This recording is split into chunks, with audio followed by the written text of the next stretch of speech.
everyone, welcome back to my YouTube channel. My name's Meredith Phillips and this is the final week of October. And if you're participating in NaNoWriMo, you know that means you have less than a week until NaNoWriMo officially gets started. So in today's video, I have a couple things I want to share with you, some general tips, suggestions, ideas, things to try as we get into the official NaNoWriMo challenge. A few of the tips are slightly more practical, actionable things, and the others are a little more just things to consider, to keep in mind. But before we get into the tips, I do want to share two important announcements with you. First, there is a very exciting video up today on Estelle Vandeveld's channel. She asked if I wanted to be part of an Authortube NaNoWriMo tips and suggestions collab video, which I definitely said yes to, and it's live today. So I will link her channel and this video specifically below. Highly recommend checking out her channel, especially if you are looking into either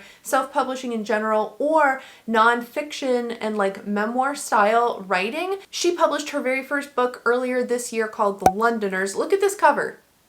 Is that the cutest cover you've ever seen? I love that cover. It's so cute. But it's sort of a half memoir, half how-to guide on her experience immigrating to London. And it's really well done, and especially if you find yourself in that situation where you're going to be living in London for a while, it's really helpful in terms of advice for people who are going to be stepping into a new culture. So again, I'll link that video below. There are a ton of other authortubers in the collab, so I would highly recommend checking it out because we all have different experiences with Nano and we're all going to have slightly different suggestions and ideas for you. The other announcement I have to share with you is that I'll be participating in a NaNoWriMo weekend Writeathon later in November. It's going to be November 19th through 21st. I'll be hosting a live stream here on my channel on the 20th, that's Saturday, at 10:30 Central, 11:30 Eastern. All the times for this Writeathon are in Eastern time if you're looking at anybody else's upcoming live streams and stuff like that. I'm in Central time, so I'm like constantly having to convert it and make sure I'm saying the right times.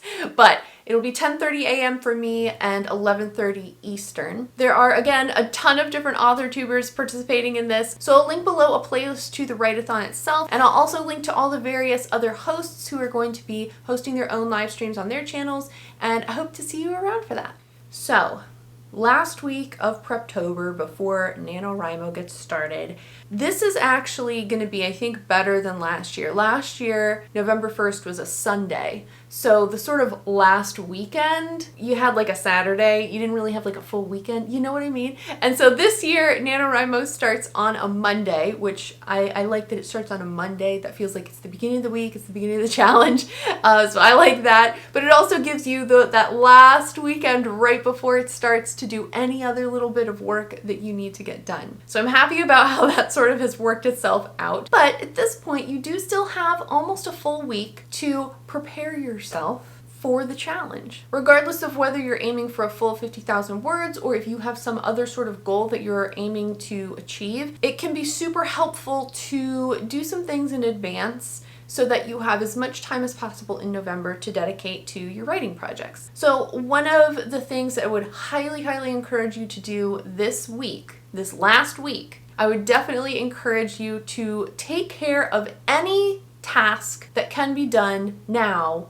and not leave it for November. So I'm talking about stuff like meal planning or grocery shopping, cleaning. If you have dry cleaning, you need to take to the dry cleaners. Like, take it this week. Don't leave it for the second week of November when things are getting crazy with the challenge. Book any appointments you need to take care of. Whatever other little things that you have to do, take care of it now so that it's not distracting you later in November. The other thing I would suggest doing is trying to figure out when you are going to be doing all of this writing during your normal day, and start now. Start today, start this week. Sit down at 7 o'clock in the evening or 3 in the afternoon or whenever it is that you have time to do writing work. Start getting into that habit now. If you need to, set an alarm on your phone to remind you, hey, it's 7 o'clock, time to go write. I know especially if you are planning to write later in the evening, it can be really easy to get home from work or come home from school, get busy fixing up a dinner of some sort, and then you're like, now I'm gonna relax. And before you know it, it's like 8:30 and you've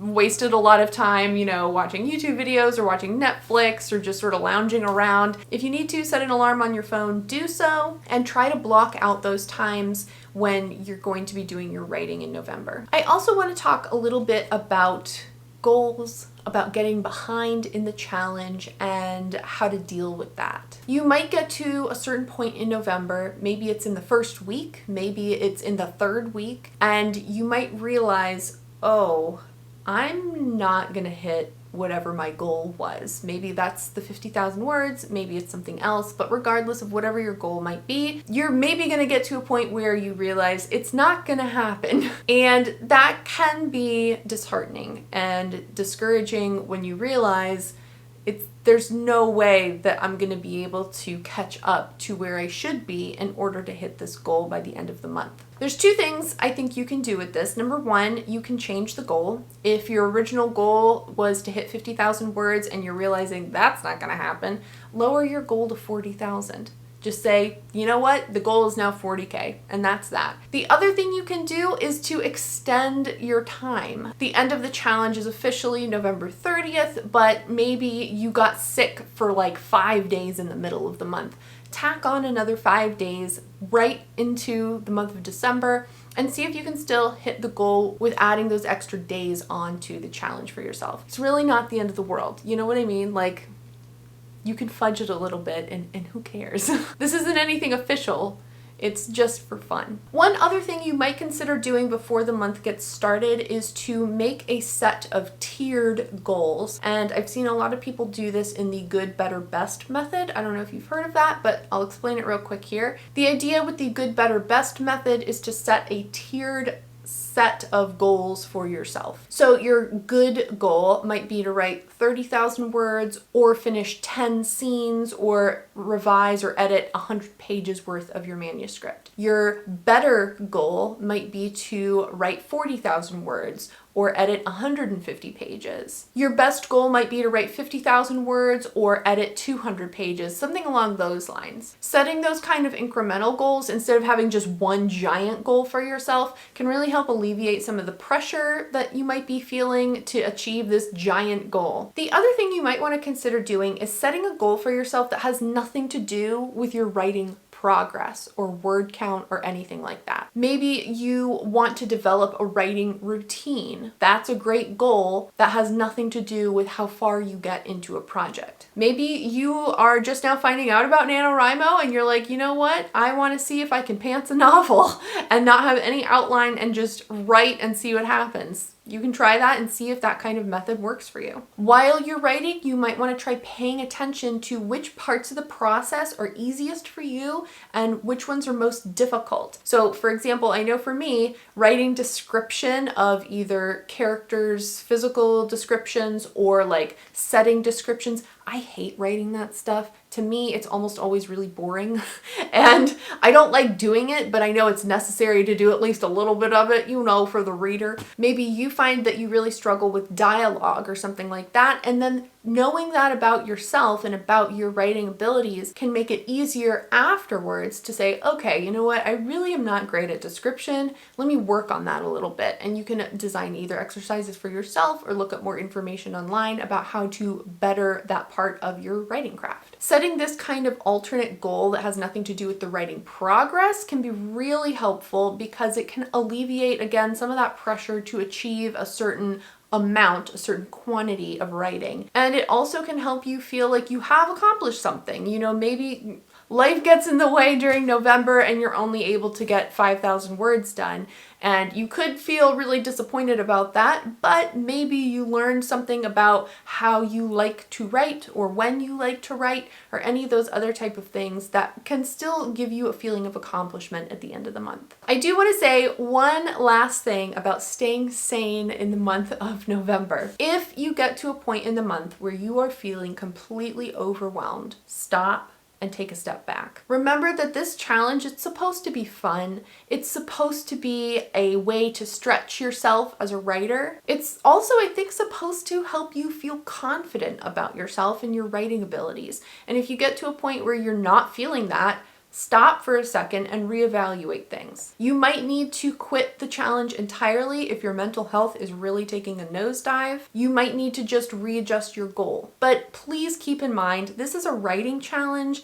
We're not negotiating peace treaties. We are not pediatric surgeons over here, okay? If you don't meet your goal by the end of the month, the consequences are really non-existent. Like, what's gonna happen?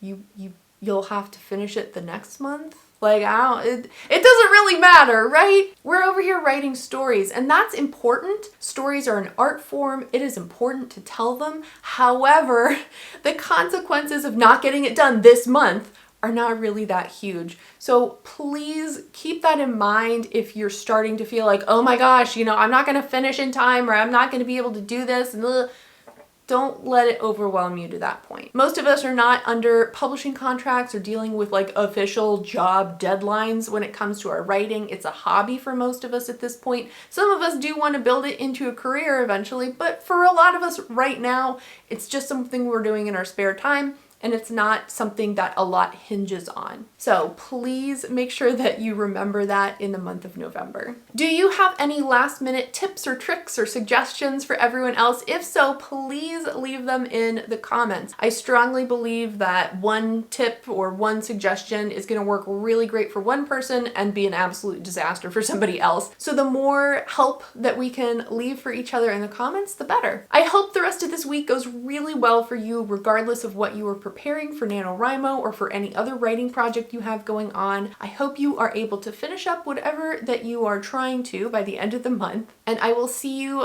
back here on Friday for my final Preptober vlog. And then on Tuesday next week, November 2nd, I'll be sharing my very first day of NaNoWriMo vlog. So I hope you're excited about that. If you are, make sure you hit the subscribe button. I post videos on Tuesdays and Fridays. Make sure to give this video a thumbs up if you enjoyed it or if it was helpful. You can find me over on Instagram at Meredith Phillips Writes, and you can head over to my website, meredithphillips.com, to sign up for my newsletter. Thanks so much for joining me. I hope you have a great rest of your day, and I'll see you next time.